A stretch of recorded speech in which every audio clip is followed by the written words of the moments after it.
તહેવાર કોઈ પણ હોય દેશના સપૂતો રાત દિવસ જોયા વગર સરહદની રક્ષા કરતા હોય છે. દેશના જાબાઝ જવાનોને સલામ છે કે જે દરેક પર્વમાં એ દેશની સુરક્ષા કરતા હોય છે. અને આવા જ સપૂતોના પરિવારને ત્યાં પહોંચ્યા માણસાના સેવાનુરાગી દિનેશભાઈ વ્યાસ નામના સજ્જન.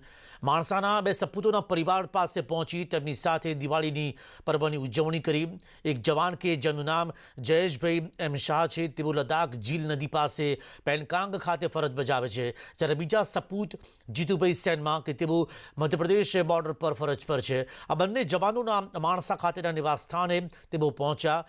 દિનેશભાઈ વ્યાસ નામના વ્યક્તિ તેમના પરિવારની ખબર અંતર તેમણે પૂછી, મોં મીઠું કરાવ્યું. સૈનિક પરિવારના તેમણે આશીર્વાદ લીધા. તો દેશના નાગરિકોની પણ ફરજ છે કે તેઓ સપૂતોના પરિવારોનું સન્માન કરે, તેમના પરિવારની ખબર અંતર પૂછે, તેમની સાથે દીપાવલી સહિતના પર્વની ઉજવણી કરે. કારણ કે દેશના સપૂતો સરહદ પર ખડે પગે છે ત્યારે જ આપણે સૌ કોઈ તહેવાર ઉજવી શકીએ છીએ.